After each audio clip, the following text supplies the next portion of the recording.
TV 2020 ekranlarından hepinize mutlu ve güzel bir haftanın başlangıcından merhabalar demek istiyorum. Ben Profesör Doktor İsmet Esenyel. Bugün hakikaten çok kıymetli bir dostum, çok kıymetli bir arkadaşım, çok kıymetli zamanlar geçirdiğimiz önemli bir bürokrat. Kendisi hakikaten kendi işinde uzman bir dostumla birlikteyim. Kuzey Kıbrıs Türk Cumhuriyeti KKTC eski DPÖ Müsteşarımız Sayın Ödül Muhtaroğlu kardeşimle birlikteyim. Sevgili Ödül, hoş geldin kardeşim. Hoş bulduk sevgili dostum. Çok teşekkür ederim öncelikle bu nazik davetin için.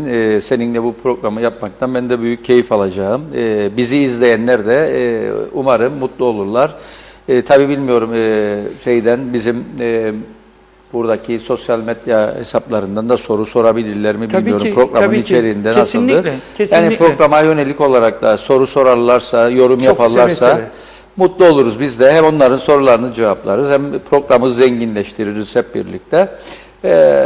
Memleket yangın yeri neredeyse. Şimdi birazdan program akışı içerisinde seninle bunları değerlendireceğiz.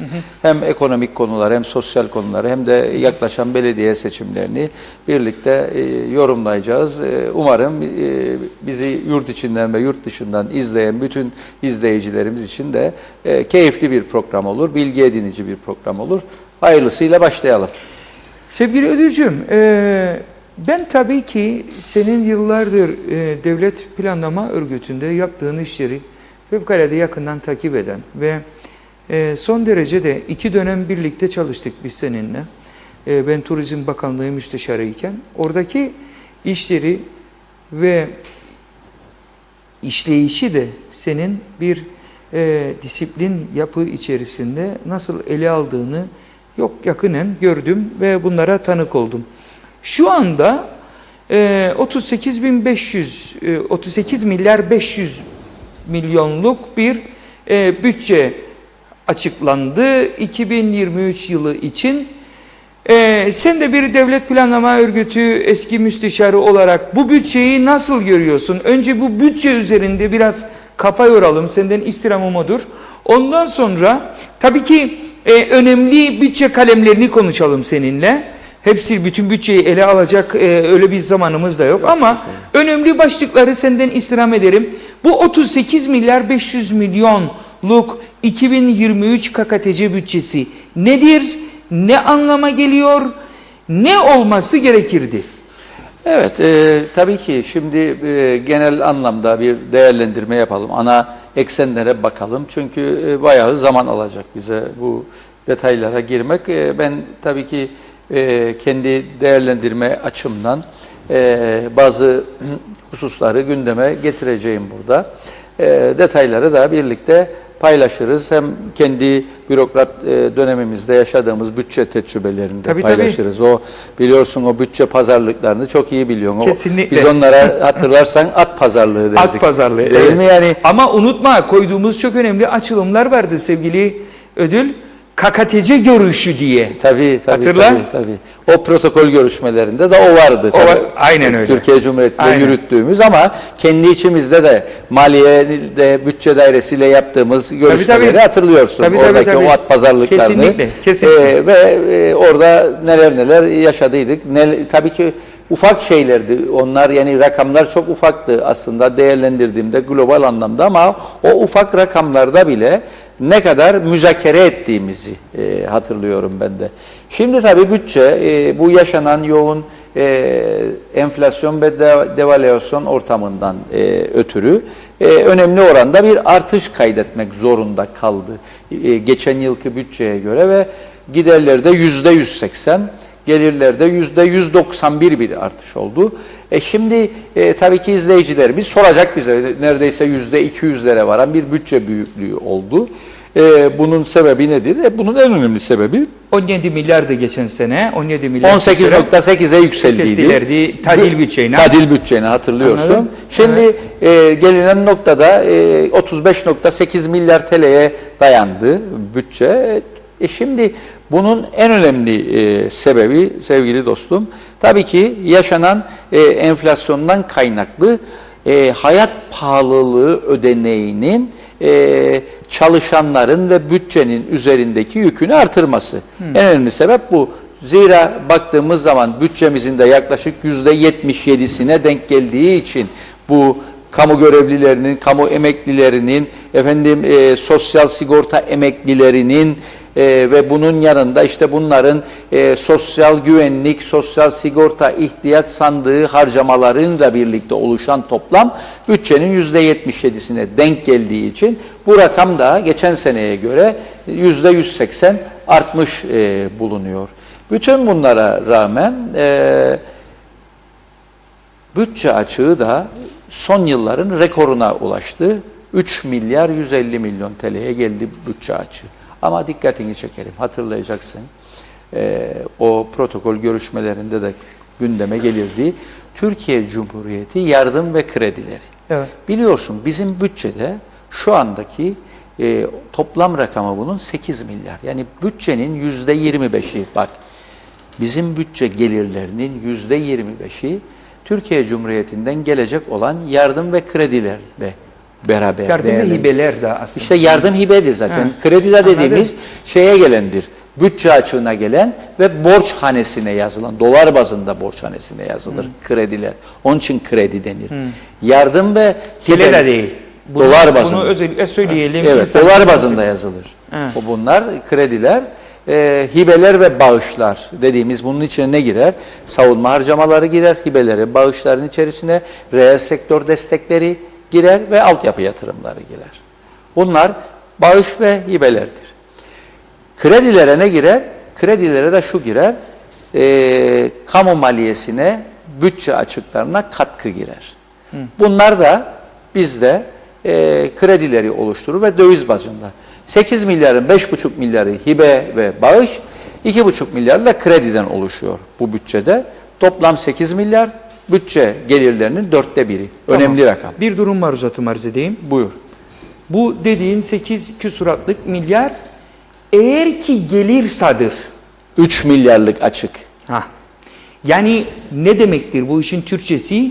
Ben sana söz verdim.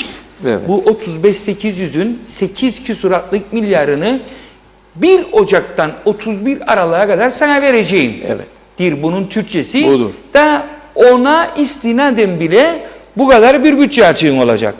Ama ben sana bunu söz vereceğim 365 günde ama veremedim. Çünkü benim de evim yangın yeridir. Aynen öyle. Ne olacak bu işin sonu? 8 milyarın... Mahsus bu tarzda konuşuyorum. Halkımız bizi anlasın tabii diye. çok doğru yapan. Bak Anladın 8 milyar. Yarısı gelirse bütçe açığı 7 milyara çıkar 3 milyardan. Yani 8 milyarın 4'ü gelirse bütçe açığı 3'ten 7'ye çıkar. Tümü gelirse bütçe açığı 3 milyar. Anlatabildim? Evet. Dolayısıyla bu da bizim bütçe yapımızın yıllardır süre gelen maalesef zayıf noktalarından biridir. Bütçe gelirlerini bir türlü istenen düzeye getiremedik. Tamam Ödülcüğüm, bir daha yani şeyi kaç belirlediler? Yıllık enflasyon rakamını da bu bütçe açığını bu kadar şey ettiler. Yani tamam kaç üstünden öngördüler enflasyonu? Söyleyeyim da bu da çıktı. Söyleyeyim onu da. Şimdi bu yıl sonunu %90 bandında öngördülerdi. Zaten 93'tü yanılmıyorum. 93'tü öngörü. Şu anda 86'dır zaten gerçekleşme. Bir ay kaldı.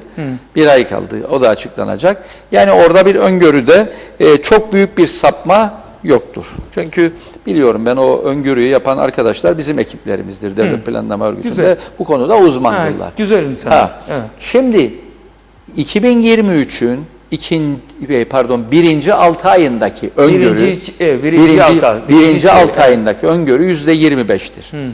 Bu konuda biraz endişeliyim. Bak. Nasıl anlamadım. Aralık, Ocak, Şubat, Mart, Nisan, Mayıs. Ocaktan say. Tamam, özür dilerim. Ocak, Şubat, Mart, Nisan, Mayıs, Haziran. Tamam. Şimdi önümüzdeki ortalama 2023 ilk 6 ayının ortalama enflasyonu %25. %25 öngörüsü var bütçede. Öyle bir şey olamaz. Yani bak bana biraz düşük geldi bu. Nasıl düşük ya? İkinci bu imkansız bir şey. Yıl sonu için de %58 öngörü var bütün yıl için. Tamam, ben senin burada söylediğini kardeşim diyor ki, ödül kardeşim, 2023 bütçeyi hazırlarken enflasyon belirlenen rakamı %58. Ben de derim ki eğer %75'ten aşağı gelirse ben bu işten anlamam. Unutma bunu. Tamam, %75'ten aşağı tamam. gelirse. Yani şu andaki trend bu öngörülen tahmin rakamlarının biraz küçük kaldığını gösteriyor bize. Ha, bu nasıl aşağıya gelir? Bu şöyle aşağıya gelir, gelirse. Yani iyimser bir tahmin yaptı arkadaşlar bu noktada önümüzdeki yıl için. Ama iyimserlik başka, realize başka. Tamam, işte onu söylemeye çalışırım. Eğer bu petrol fiyatları aşağıya gelirse, bakın gelirse bu petrol fiyatları aşağıya, Türk lirasının da döviz karşısındaki değer kaybı dengelenirse ve bütün bunlar da bizim iç piyasamızda fiyatlar genel düzeyinin, tüketici fiyatları endeksini aşağıda tutarsa belki bu rakamlar olabilir ama şu anki trend döviz kaybı, Euro'nun ve özellikle de sterlinin değer kaybı ki bu ikisidir bizim ülkede dominant olan dövizler. Dolar o kadar fazla yaygın değil henüz daha. Doğru. İthalatta bir miktar yaygındır. Ama Euro ile sterlin daha çok kullanılır. Bunların bu artış trendi devam ederse, tabii ki petrol fiyatları şu an 80 doların altına geldi ama neticede biz bir yıl önce 130 dolarları da görmüştük. Hatırlıyorsun. O da tehlike ödül. Çünkü, o da yani burada 80 doların altı da tehlike demek isterim sana uluslararası piyasalarda. Tabii. Varil petrolün 80 doların altına gelmesi demek psikolojik rakam olarak ciddi başka türlü sıkıntıların meydana gelmesi demek. Her türlü sıkıntı olabilir ama şunu öngöreyim. Yani bu trend şu anki ekonomik konjonktürle değerlendirdiğimde bu enflasyon tahminlerinin ben de biraz küçük kaldığını öngörüyorum. Yani düşün bu sene neredeyse %90'la kapanacak yıllık bazda. Gelen sene öngörüsü %58. Bana da biraz küçük geldi. Umarım bak o yani iyimser bir tahmindi. Ülkemizde Allah versin %25 olsun. Düşsün tabii sevinirim. Yani bu senin de purchasing power dediğimiz satın alma gücünü etkiler. Benim de etkiler. Minimum maaş alan asgari ücretle geçinmeye çalışan insanımı da etkiler. Herkesi etkiler. Yoksa biz devletin burada bütçesini de etkiler. Çünkü hayat pahalı ödeneğini daha düşük ödemiş olur. Hatırla bu yılın ocağında %37, bu yılın Temmuz'unda %56 hayat pahalılığı ödeneği ödedi. Bu devlet bütçesi ve yetmedi para ve döndük Haziran'da ek bütçe yaptık ve dış borçlanma yaptık. Evet, yani yetmediği için. Evet. Ondan dolayı bu tahminler umarım gerçek olur. Yani bak dostum sen de bu noktaya parmak bastın. Yani şu anki global parametrelere ve konjonktüre göre biraz düşük kaldığını ben de söyleyebiliyorum. Devam edebilirim yani bütçeyle. Ödülcüm devam edelim. Şöyle ki biraz önce sevgili ödül kardeşim bunun altını çizdi. Belki de satır aralarında geçmesini bunun istemem. Halkımızın doğru bilinçlenmesi. Bir kere şunu anlayalım. Kuzey Kıbrıs Türk Cumhuriyeti'ndeki bütçe açığı bütün halkımızın bir şekilde fakirleşmesi anlamına gelir. Dolayısıyla Allah 100.000 kere razı olsun Türkiye'mize ki o da elinden geldiğince bize işte maddi yardımda bulunmaya çalışıyor. Savunma harcamalarımızı için bir şekilde öyle yapıyor, böyle yapıyor. Bu ülkeyi ayakta tutmaya çalışıyor. Ancak bunu Kuzey Kıbrıs Türk Cumhuriyeti insanının anlaması lazım. Biz eğer ki burada bağımsız bir devlet isek birinci şartın ki öyle koyuyoruz adını bağımsız bir devletiz, egemen bir devletiz. Kendi ayaklarımız üzerinde duracak ekonomik platformu oluşturmamız lazım. Ödül arkadaşım biraz önce dedi ki bu 35.8 milyarın %77'si maaşlara gidecek. %23 ile ne yapacak ödül? Buradan devam edelim. Evet kardeş, şimdi orada tabii ki çok önemli. Şimdi bu %23 ile alakalı olarak biliyorsun 10 tane bakanlığın ve bir sürü kamu kurum ve kuruluşun kendi bütçeleri var. Onlara da kaynak ayrılacak bunun içerisinde. Artı yatırım bütçesi, ama yatırım bütçemiz maalesef 1 milyar TL civarlarında. Çok yeterli görmüyorum ben bunu. Yani 38'de 1 ise yani, tamam diyelim ki bu %3 aşağı yani 2,5. 2,7. İşte Türkiye Cumhuriyeti'nden de gelecek olan yaklaşık demin de bahsettik ya, bu hibelerle de birlikte yatırım kaleminde 3-3,5 milyar da oradan gelecek. Yani toplamda 4-4,5 milyar TL'lik bir yatırım bütçesine ulaşacağız. Türkiye Cumhuriyeti ile birlikte onun yapacağı bu yardımların içerisindedir odur. Bizim mahalli yatırımlar, mahalli yatırımlar maalesef, yani %77'den sonra kalanlar için konuşuyoruz ya, bu mahalli yatırımlardaki kaynağımız 1 milyar lira civarındadır, yetersizdir. Bunu söylüyoruz. Türkiye Cumhuriyeti yardımlarıyla bu yatırım miktarını artıracağız ki işte bunun içerisinde hastane yapımı vardır. Yolların yapılması vardır. Daha çok altyapı yatırımlarını, büyük çaplı altyapı yatırımlarını Türkiye Cumhuriyeti yatırımları çerçevesinde çözeceğiz. Böyle de bir durum var. Maalesef kendi bütçemizde o altyapıya o kadar fazla bir kaynak ayıramıyoruz. Bunu da vurgulamak istiyorum. Şimdi bütçe gelirlerinden bahsetmek isterim ve bu gelirlerden bir yere gideceğim. Bugüne kadar bütçe teknikleri içerisinde uygulanan bir yöntemdir bu ve bu yöntem maalesef bizim ülkemizdeki yerel yönetimleri büyük sıkıntıya sokmaktadır. Bu yıl bu yöntemden vazgeçildiğini gördüm bütçede, olumlu gördüm bu yönünü. Nedir sevgili Ödül? Hemen gireceğim konuya. Şimdi baktığımız zaman bütçedeki mahalli gelirlerin geçen sene 7 milyar düzeyinde olan mahalli gelirlerin 21 milyara yükseldiğini gördüm bu sene mahalli gelirleri. Demek ki bu ülkede bu gelir hacmi vardır. Bunu da bütçedeki, maliyedeki arkadaşlar %200 bir artış yaptıklarına göre bunun farkına varmışlardır diye düşünüyorum. Çünkü ülkede son dönemlerde şu uygulanıyordu mahalli gelirlerde. Çünkü mahalli gelirlerin üzerinden ödendiği için belediyelere %9'luk devlet katkısı maalesef mahalli gelirler düşük tutuluyordu. Ve belediyelere buradan aktarılan katkı düşük oluyordu. Yıl sonunda baktığımız zaman mahalli gelirler örneğin 7 milyar yazıldığı zaman bütçeye bunun gerçekleşmesi 12-13 milyara çıkıyordu.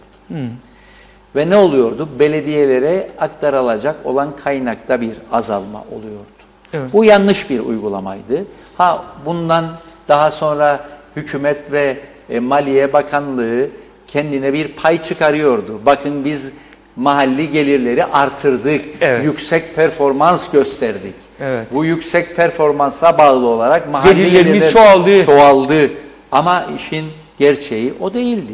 Muhafazakar bir bütçe mahalli gelir tahmini yapıyordunuz. Siz sırf belediyelere daha düşük katkı payı veresiniz diye. Bu sene bunu yukarıda gördüm. Sevindim açıkçası söyleyeyim. Çünkü belediyeler bunun üzerinden kaynak alacağı için bir miktar daha fazla para alacaklar. Kaç lira koydular buna? 21,4 milyar TL. 21,4 milyar. Emin olsun 30 milyardan aşağı gelmeyecek daha onun için. Bak. Çünkü ne için dersen bana, enflasyon da var tabii. Onun da etkisiyle büyüdü bu rakam. Ama gelirlerimiz de arttı. Biliyorsun güney geçişleri çok önemli oranda bir bizim bütçeye para kazandırıyor. Tabii canım, katma değer katıyor bu işe. Katma değer vergisi alınıyor, fiyat istikrar fonu alınıyor, hasılatlar artıyor, esnafın, işletmelerin, oradan gelir ve kurumlar vergisi alınıyor. Dolayısıyla büyük bir gelir artışı var. Yani ben gelirlerin bu yıl 2 milyarla 3 milyar TL arasında her ay olacağını düşünüyorum. Bak, 2 ile 3 milyar arasında. Yani ödülüm kısacası benim biraz önce gülerek söylediğimin teyitler nitelikli. 12 çarp 2,5 bile olsa anladın 30 milyardır. Tamam. Yani bak, yani bu rakam ama denilebilirdi. Geçen sene işte 7 idi, 13 kapandı. Hadi bu sene 15 verelim denebilirdi ama 21'e çıktı. Belediyelere katkı anlamında beğendim. Berekat versin. Berekat versin belediyelerimize. Yani bunu söyleyebiliyorum sana rahatlıkla. Gene burada Fiyat İstikrar Fonu ve katma değer vergisi gelirlerine yüklenildiğini de görüyorum. Ama bak bunu söylemek isterim. Yani bu dolaylı vergilere yüklenme var gene bütçede. Bunun dezavantajı nedir, avantajı nedir? Dolaylı vergiler dediğimiz kişinin kazancına bakılmaksızın herkesin ödemek zorunda olduğu vergilerdir. Yani bu ülkenin en zengin adamı da aynı vergiyi öder, en fakir insanı da aynı vergiyi öder, evet. Dolaylı vergileri. Çünkü katma değer vergisi ve fiyat istikrar fonudur bu. Yani kazanç üzerinden alınan bir vergi değildir. Doğrusu nedir? Doğrusu doğrudan vergilerdeki gelirlerin artabilmesidir. Yani gelir ve kurumlar vergisindeki gelirlerin artmasıdır. Çünkü o zaman ortaya çıkar vergi adaleti, çok kazanandan çok vergi, az kazanandan az vergi. Ama bizim sistemde şu anda mahalli gelirler içerisinde gerçekten fiyat istikrar fonu ve katma değer vergisi gelirleri önemli bir oran tutuyor. Bu da adaletsiz bir vergi olduğunu söylüyorum. Çünkü en fakirden en zengine herkes onu ödemek zorundadır. Bütün alışverişlerde dönen vergidir bu. Şunu peki da ekleyeyim. Bu gümrükler bu ne bileyim ben sen söyle özellikle bilmem şey harcı var, rıhtım harcı var, onlar evet. var, bunlar var falan filan. Bunlar sabit mi kalacak yoksa bunlarda da bir artış söz konusu mu? Özellikle çünkü bizde bir araba piyasası da var. Evet. Araba sektörü var, ikinci el piyasası var. Bunların geleceği ne olacak? Yani şunu söyleyeyim, bıraktığım yerden devamla senin söylediğine geleceğim. Burada önemli olan işte devletin eksik vergilendirildiği alanlarda, yani kayıt dışında kaldığına inandığımız alanlarda gelirlerini artırması. Biz burada ekstra vergi salınmasından bahsetmiyoruz bak. Ekstra vergiden bahsetmiyoruz. Normal vergi oranları duruyor zaten ortada. Onlarda bir artış yok. Yani gelir ve kurumlar vergisinde bir artış yok. Ama ne var? Bu ülkede 2020 yılında öyle bir şey yaşandı ki, tarihsel bir süreçtir bu. Bir kısmını pandemiye bağladım, bir kısmını ama tümünü bağlayamıyorum. Bu ülkede kurumların %55'i, şahıs işletmelerinin de %70'i zarar beyan etti. Evet. Bak, kurumların %55'isi, şahıs işletmelerinin %70'i zarar beyan etti. Yani bizim vergi idaresi anlamında bu zarar beyanlarını iyi incelememiz lazım. Hakikaten zarar edildi mi yoksa zarar mı gösterildi? Bakın gurunun yanında yaş da yansın istemem hiçbir zaman. Tabii ki canım. Hiç tabii. istemem. Herkesi yani de helaliyle evet. Ekmek kazanıp olan da geçmişte ve hakikaten pandemiden dolayı batma noktasına gelen kişileri de ayırt etmek lazım. Ayırt etmek lazım. Bak kesinlikle. Evet. Ama gerçekten bazıları vergi rekortmeni olurken bu ülkede bazıları da vergi vermeme yoluna gidiyorsa ve devamlı zarar beyan ediyorsa ve şirketi zarar ederken, bak kritik nokta budur.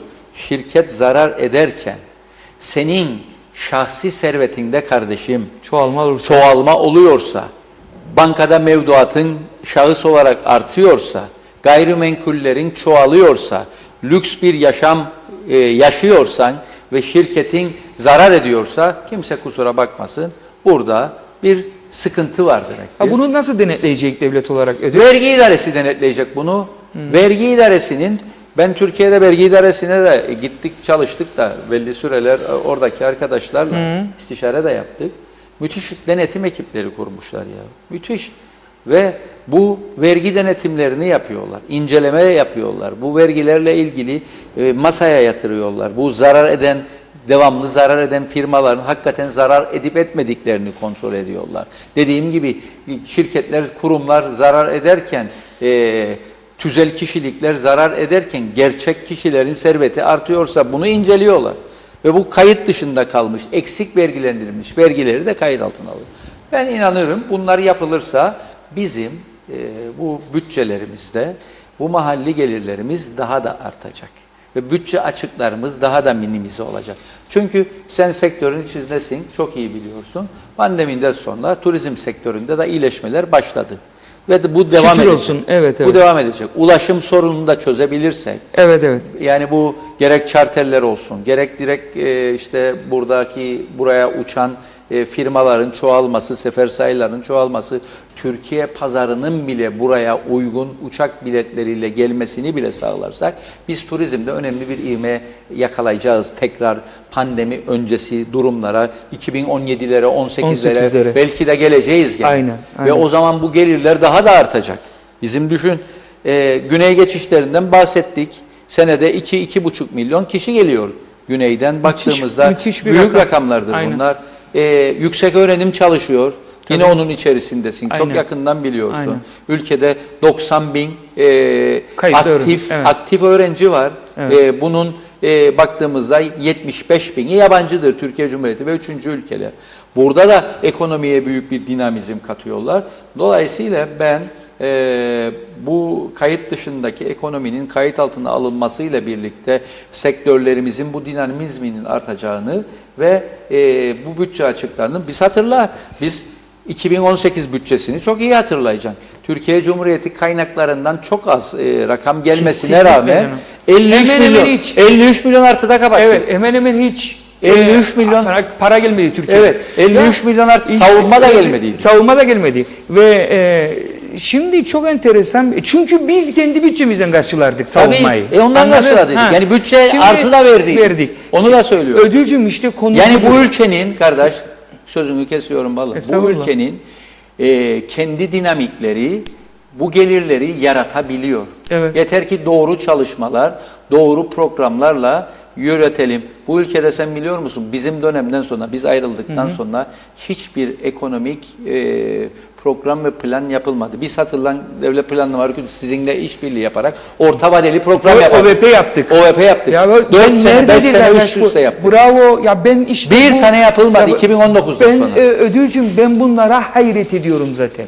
Yani bırak sen yani sektörde 23 yıl aktif çalışmayı bir turizmci olarak yıllarını da akademiye veren bir insan olarak ilk sorup her zaman cevap edeyim soru şudur kafamda.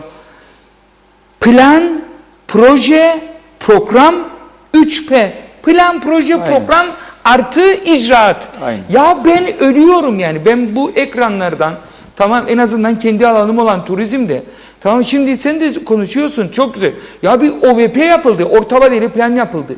Tamam bu orta vadeli planın içerisinde bölgesel efendime söyleyeyim kooperatifleşmelerden tut da bölgesel kalkınma projelerine kadar her şey yapıldı. Döndük ondan sonra hatırla. En son böyle Nisan sonu Mayıs zamanlarıydı. O zamanın işte Başbakanlığı şeyinde 2018'de sevgili Tufan Başkan'ın önderliğinde o zaman koalisyon ortaklarıyla birlikte ne yapıldıydı? Bütün müsteşarlar senin de dahil olduğun biz Başbakanlıkta Bakanlar Kurulu'na 2 defa sunum hazırladık hepsimiz. Tabii, hepsimiz katıldık ve 11 saat süren 2 tane toplantı oldu. Bravo. Neydi bunun amacı?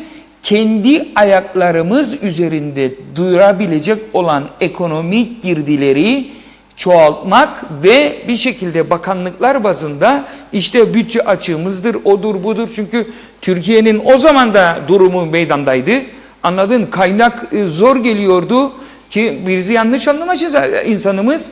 100.000 defa teşekkür ederek. O bambaşka bir şey. Ki Allah versin Türkiye'de 10 olsun, bize de versin 5. Ama Türkiye'nin de şu anda sıkıntıları var. Evet.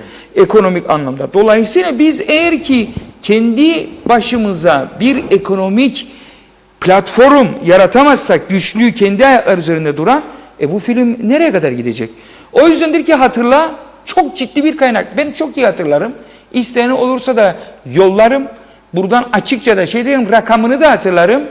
72,5 milyon TL kendi Turizm Bakanlığımın bütçesi nasıl kaynak yaratabilirim, nereden daha fazla para alabilirim düşüncesinden böyle bir kaynak yarattıydık. O zaman 2018'de tamam.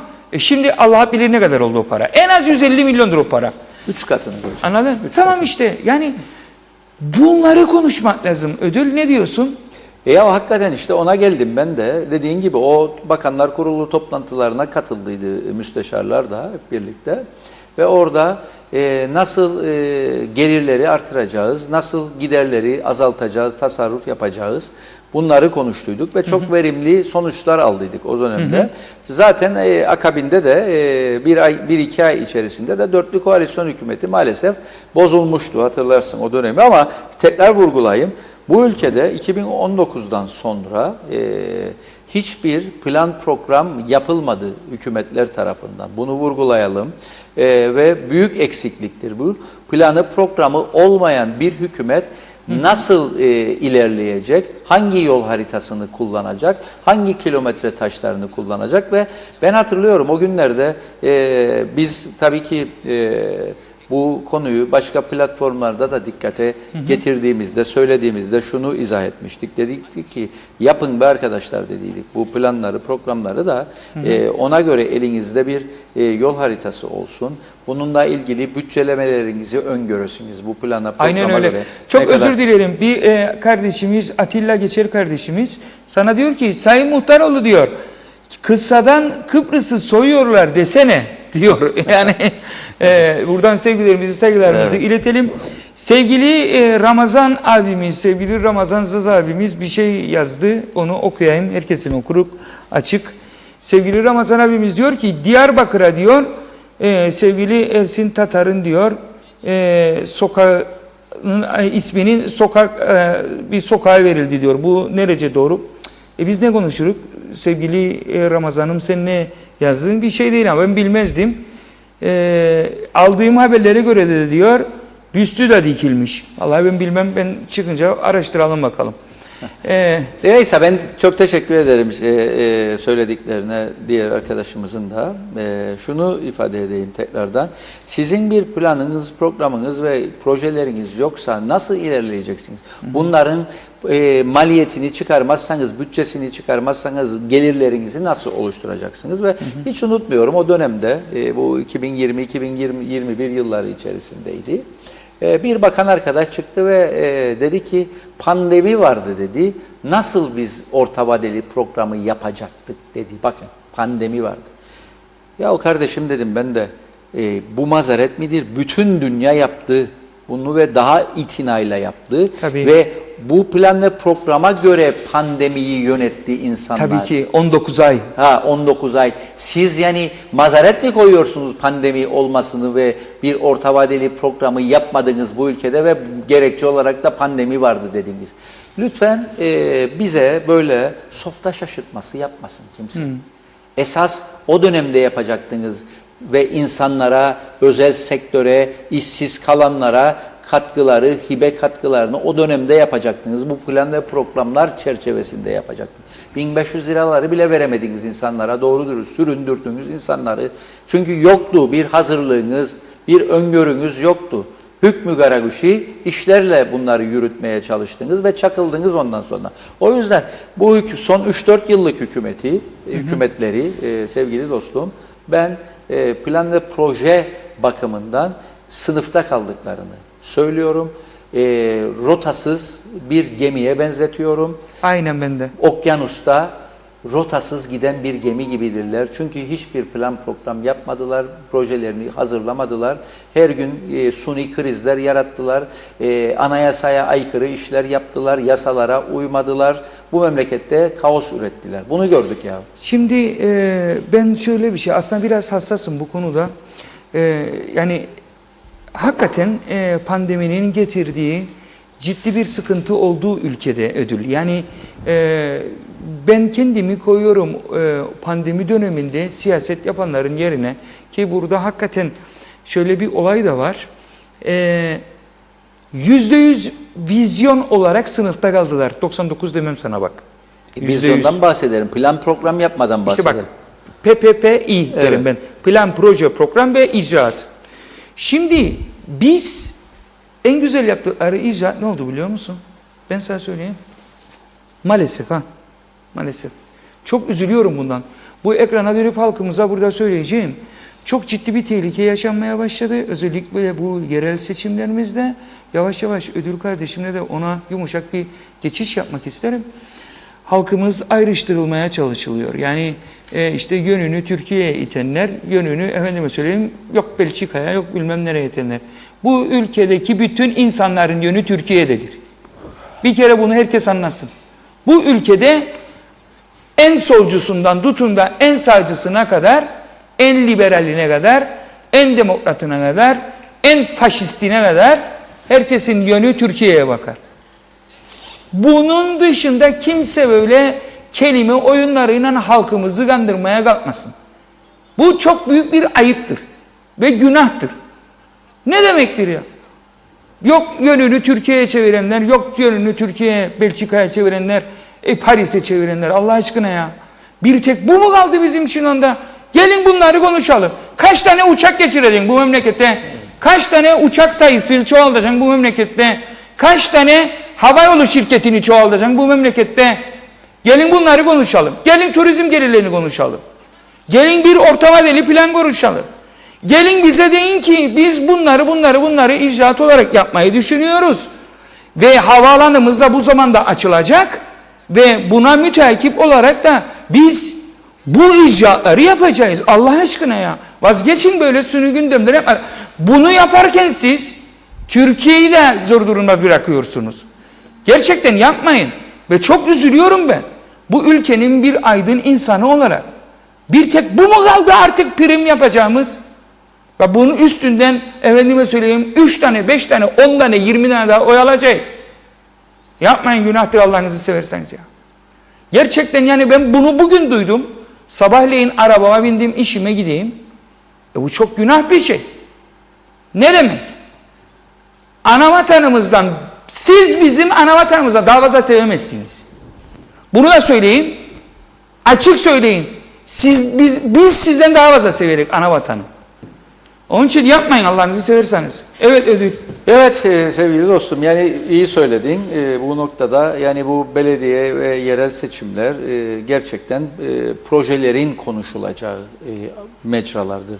Yok bu şekilde dezenformasyon ve ben bu işlerin öyle 80'li 90'lı yıllarda kaldığını zannederdim maalesef ama tekrardan gündeme getirdi. Hatırlar o dönemlerde de insanları işte belli kategorilere ayrılırlardı. İşte Türkiye'yi sevenler, sevmeyenler.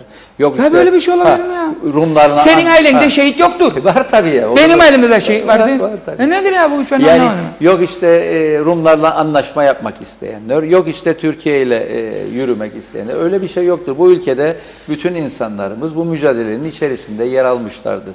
Şu anda farklı görüşlerde olabilirler. Bütün herkesin de aynı görüşte olmasını bekleyemeyiz. Bütün dünyada bu böyledir. O yüzden insanların düşüncesine, dünya görüşüne saygılı olmak lazım. Bu ülkeyi seviyor. Bu ülkede yaşayan herkes, siyaset yapan her partideki insanlar bu ülkeyi seviyor ve Türkiye ile de ilişkilerinin iyi olmasını istiyor. Bu konularda bir sıkıntı yoktur. Yani olayı buna getirmektir gerçekten bizi üzen. Yakışmaz yani bu düzeylerde gelmeye. İşte gelin dedin, sen de çok güzel dedin. Plan proje konuşalım. Et fiyatlarını nasıl düşürecek? Bunu konuşalım. Onu öğrendik kardeş. Onu öğrendik. Lazımmış en ucuz yer neresiyse orada hata. Tamam o zaman Urum tarafındadır. Ben hayatımda Urum tarafında gidip 1 kilo et almadım. Yani tamam ne yani bu işte hem insanları suçlarlar diğer taraftan milliyetçilik, hamaset şeklinde Brükselci yok Türkiye'ci diye. Ondan sonra da adres gösterirler. Gidin en ucuz yer. Bak sen yakaladın orada mesajı. Tabii en ucuz yer güneyse, en ucuz yer güneyse oraya mı gitsinler? Yani yakalamayacak kadar da yani ahmak değil. Elbette estağfurullah ya. Siz eti nasıl ucuzlatacaksınız? Onu konuşun. Et mi ithal edeceksiniz? Hayvancıya daha fazla teşvik mi vereceksiniz? Bunu ilacı nasıl ucuzlatacaksınız? Yılbaşından bu yana ilaçlarda %65 zam geldi. Onu nasıl ucuzlatacaksınız? Bulunmayan ilaçları bu ülkeye nasıl getireceksiniz? Bunu söyle. Asgari ücreti nasıl artıracaksınız? Dar gelirlilerin, engellilerin, sosyal yardım maaşı alanların ki bunların maaşları asgari ücretten de daha düşüktür. Bunları nasıl yükselteceksiniz? Bunları konuşalım. Bütçede buna pay ayırdınız mı? Bunu soruyorum ben size. Enflasyonu nasıl düşüreceksiniz? Bütçede bununla ilgili tedbir var mı? Yoktur. İşte söylüyorum ben. Yoktur. Ercan'a indiği zaman bir turist de çıkar Ercan Havalimanı'ndan, efendime söyleyeyim, Balıkesir'e doğru, adam kendini zanneder çölün ortasında giderim. Işık yok. Tabelalar doğru dürüst, efendime söyleyeyim, ışıklandırılmış değil. Yollarda doğru dürüst ışıklandırma yok. Gelsinler bunları konuşalım. Bana desin bir Allah'ın kulu, ben 2023'te Ercan'dan tut Dikmen'e kadar ki olan, efendime söyleyeyim, o yeni kavşaklar, yollar ki bağlandı, oraları ışıklandırıyorum.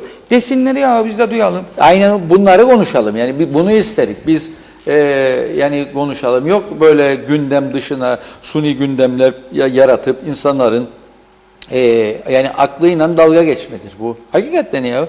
Ben okuduğumda böyle bir haberi, ya dedim nasıl söylerler böyle bir şey ya. Yani gündem bu mudur memlekette? İşte gündemler belli. Ya siz okullara hademe ihtiyacını çözemediniz be kardeşim. Hademe yok okullarda. Okulları pislik götürüyor.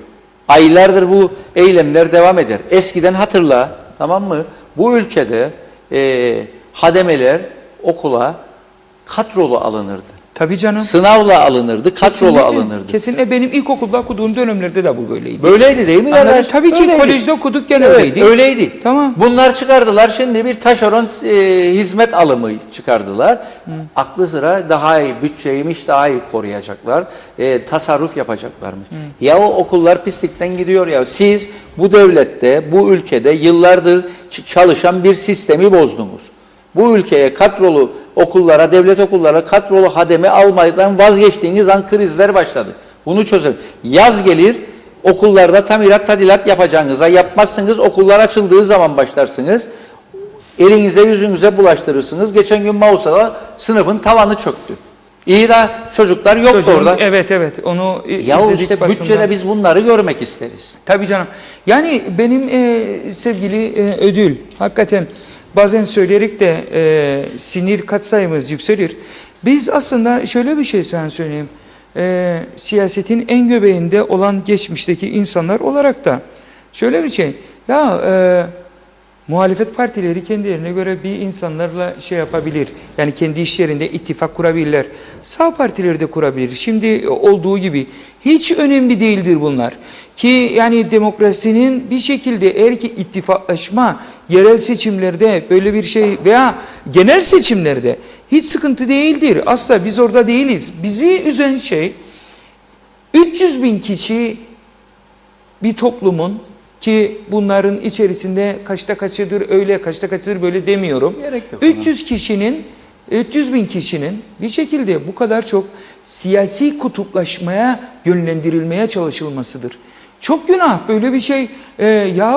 Biz böyle bir toplum hiç olmadık. Aynen. Yani eskiden yoktu, yoktan var oldu bu toplum. Bak yoktan var oldu.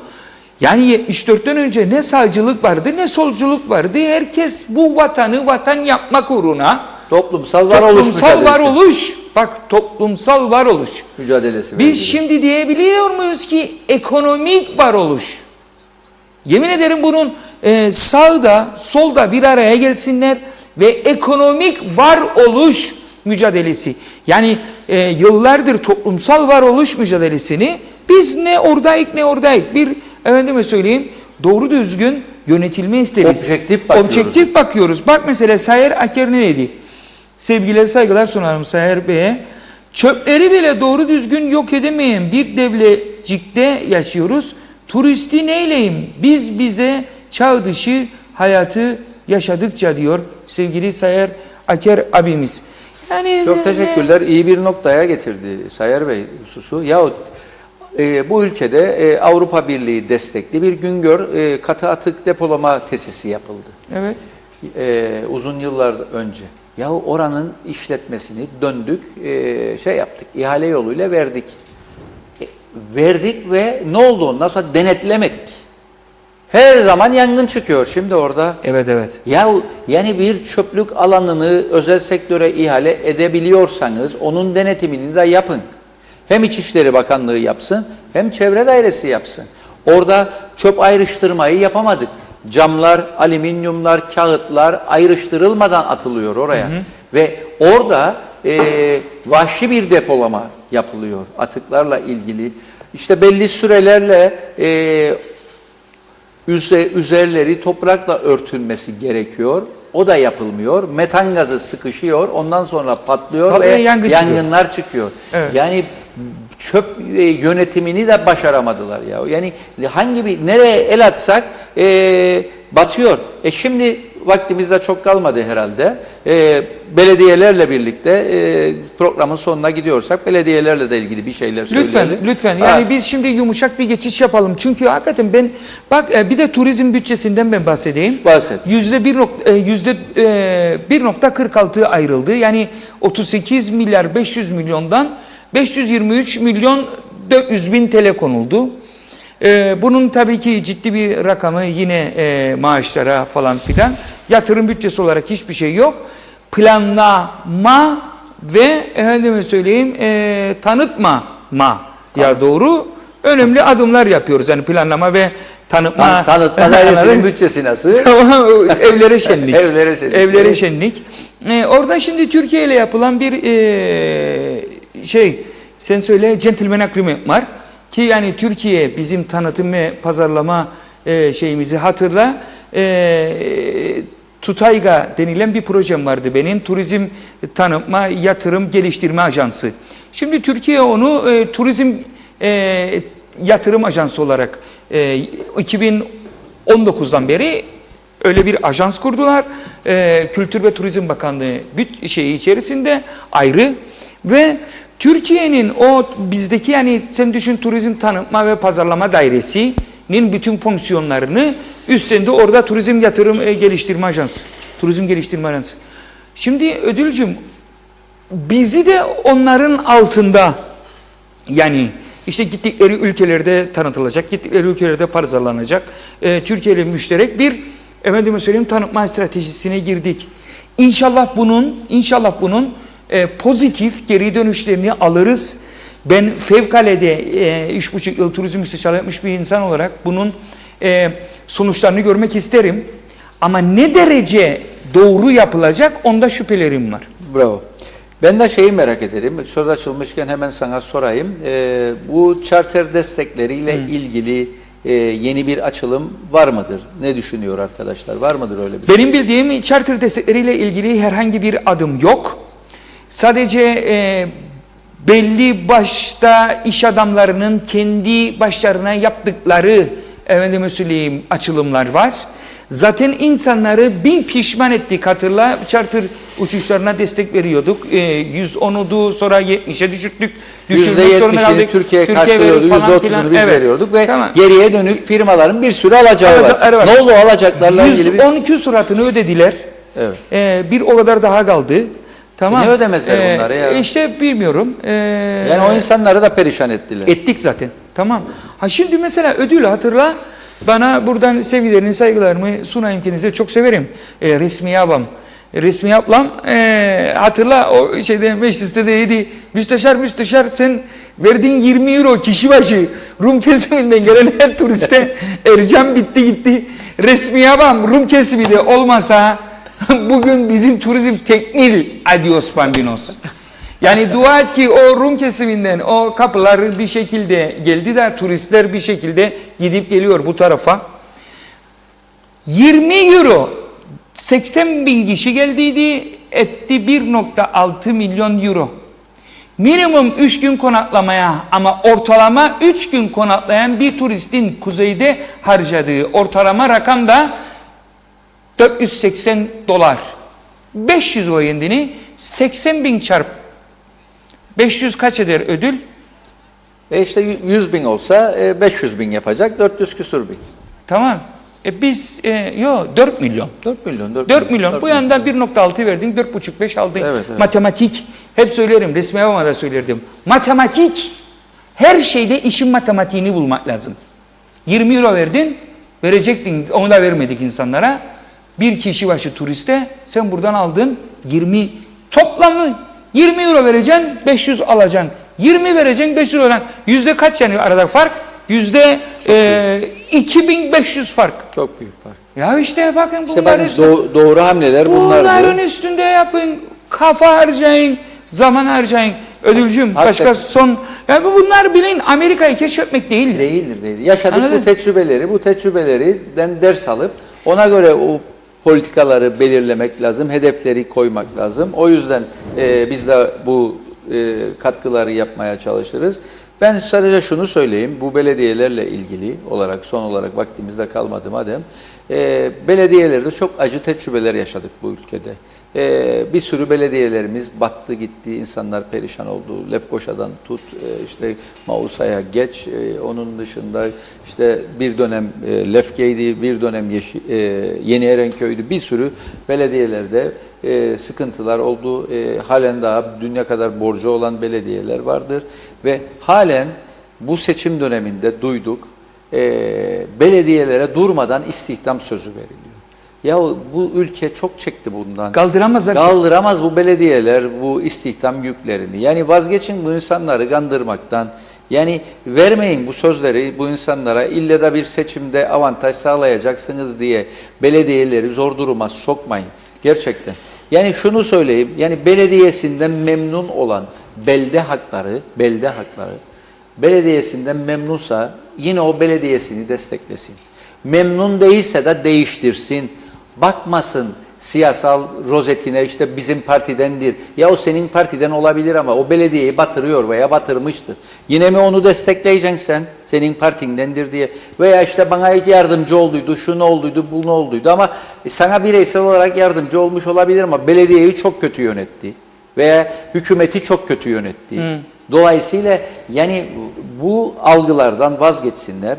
Belediyesinden aldığı hizmetten memnunsa o belediyesini desteklesin. Memnun değilse de değiştirsin.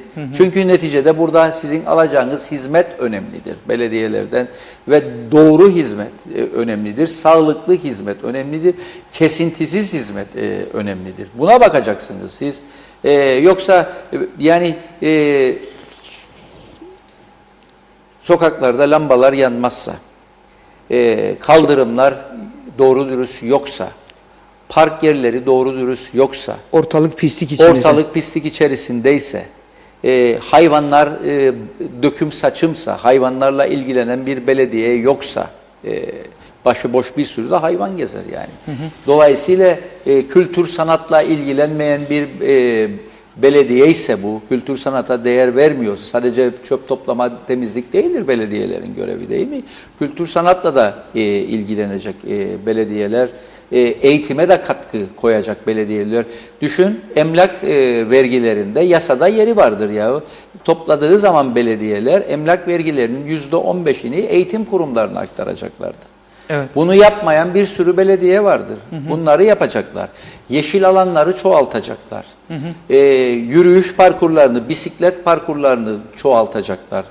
Şehirlerinde, beldelerinde, spor alanlarında. Ne güzel, şimdi daha fazla para koydular, mahalli gelirlerden faydalanacaklar. Allah versin, kim gelecekse inşallah bu devletlerini yapar. Ve tahsilat oranlarını artıracaklar. Evet. Tahsilat oranlarını da toplayacaklar. Yani ona buna işte şey yapacaklar diye işte vazgeçmeyecekleri belediyelerin alacaklarından, anlatabildim. Çünkü bazı belediyelerin görüyoruz tahsilat oranları %90'larda seyrederken bazı belediyelerde %40'larda 50'lerde. Evet. Sen kendi vergini toplayamazsan halka nasıl hizmet edeceksin? Tabii ki. Yani bütün bunları dikkate alsın vatandaşlarımız ve ona göre pazar gün sandığa gitsin. İşte bu partiye sempati duyarım, bu adaya sempati duyarımla değil. Memleket gaylesi güderek. Memleket, bölge, şehir, köy gaylesi güderek baksınlar bu olaya. Sevgili Ödülcüğüm çok teşekkür ederim. Seninle yok 50 dakika, 5 saat konuşuruz. Konuşuruz kardeşim. Ne iyi ettin de geldin. Sağ olasın. Beni çok mutlu ettin. Bu ülkenin senin gibi kıymetli insanlara çok ihtiyacı var. Aynen senin gibi. Dolayısıyla bizler kimseyi eleştirmeden objektif, kendimizi bir yere kadar geliştirdik. Bu memleketin gaylesini güttüğümüz için konuşuyoruz. Aynen öyle. Kimsesi de öyle ne şahıs ismi aldık, ne belediye ismi aldık, ne parti ismi aldık. Bizde yok öyle şey. Biz orada politikaları, icraatları eleştiririz. Kesinlikle. Resmi ablama da resmi ablama oradan seviyorum. Saygılarımı ileteyim. Sektörden kendisini tanıdığım için resmiye Can Altay Eroğlu, o yüzden böyle ismini aldım. Ona nazım geçtiği için. Ama resmi ablama hep söylerdim sektördeyken de. Ve resmi abla her şeyin matematiği var. Yani 20 getireceksen de sen veresin bir turiste. Tamam. Kişi başı biraz dediğin gibi katkı da alacaksın bu taraftan 450, 500, 480. Tamam, bırak gelsin de bırak ver. Ne olacak? Ha, mesela eleştirilebilirler. Vay efendim Ercan ne olacak? Ercan ne olacak biliyor musunuz? Yaparsanız anlaşma low cost air flight carrier'larla Rum kesiminin yaptığı gibi merkez hub yaparsanız bir iki taneyi EasyJet'tir, MiziJet'tir. Gelin bunları da biz söyleyelim. Tanınırsın, tanınmazsın. Sen ver alandan bir yerler. Bakalım neler tanışırsın, seni tanır. Da ona göre. Her şeyin matematiği var, her şeyin çaresi var. Yeter ki biz gönlümüzden ana vatan sevgisini eksik etmeyelim. Ne da bir kişi bizim ana vatan sevgimizi yargılar hale gelsin kendince. Bir de küçük bir hatırlatma, yeni bir haber. Koruçan muhtarlığı için başvuruda bulunan Maria'nın adaylığının reddedilmesi tepkilere de beraberinde getirdi. İşte bu olmadı diyor Diyalog gazetemiz bugün. Ya hakikaten olmadı. Herkesin elinde cep telefonu var. Herkesin elinde internet var. Hangi güvenlik gerekçeleri öngörülerek bu hanımefendinin adaylığı bir şekilde engellendi? Uzay çağında yaşıyoruz. O Kormacık'taki evler altına takacaktı bu Maria arkadaşımız. Kendisini 35 sene var tanırım ben. Da her evin altına cillesin yenilerini Rum tarafına. Güvenlik gerekçesi budur. Üstelik Allah aşkına. Daha önce muhtar azalığı yaptı. Azalığı yaptı. Birisi. Tabii ki canım. Diğer muhtar da Maronit değil mi zaten? Evet. Ve yani bu gıcazın ne şey olabilir? Ha, tabii ki bilmiyoruz biz ama bu bizim gibi bu ülkede yüzyıllardır ataları yaşayan bu Maronitler 6. yüzyılda geldiler. Bu 6. yüzyılda geldiler bu ülkeye. Bunlar Lübnan asıllı Katoliktir. Ortodoks değiller. Öyle ayrılırlar Rumlardan. Bunlar bizim insanımız. Bence doğru olmadı. Şahsi kanaatimdir.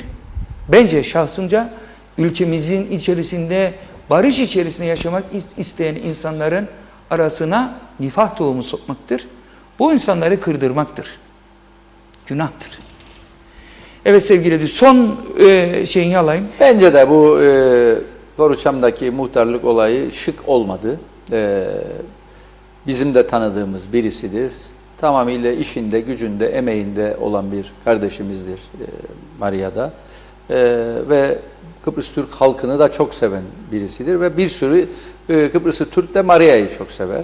Hakikaten. Zaten azalık yapmıştır bu süreçte. Niye muhtar olmasın? Yani bizim bilmediğimiz neler var da engellendi. Varsa da açıklasınlar. Açıklasınlar ya. Belki de hani bilmediğimiz gerçekten de bir şey var. Anladın mı? Varsa yani da. Gerçekten üzüldüm ben de. O da eminim çok üzülmüştür. Yıkılmıştır, kırılmıştır. Tabii. Varsa bununla ilgili bir düzenleme, düzeltme bence yapılsın, düzeltilsin ve seçime de az kaldı ama. Tabii olabilir daha yani. Yetişir mi bilmiyorum ama ona göre bir açılım yapılabilirse yapılsın diyorum. Ben de çok teşekkür ediyorum. Davetin üzerine geldik. Umarım bizi izleyen bütün yurt içi, yurt dışındaki izleyicilerimiz de sohbetimizden memnun kalmıştır. Ben de öyle düşünüyorum sevgili Ödül kardeşim. Sevgili Turizm Hayatları izleyicileri, Diyalog Medya grubunda hazırlanıp sunulan sevgili Reşat abime ve rejideki kardeşim Orçun'a ve bizleri bu ana taşımaya vesile olan Girne Amerikan Üniversitesi yönetimine çok teşekkür ediyorum. Bir Turizm Hayattır programında sizlere doğruları, bakın doğruları, gerçekleri objektif bir şekilde söylemek üzere buraya geldik ve öyle yaptığımızı düşünüyorum. Hakikaten Türkiye'de, Kıbrıs'ımızın içerisinde ve yurt dışında bizleri izleyen bütün Kıbrıslı Türklere de kocaman sevgiler, saygılarımı iletiyorum.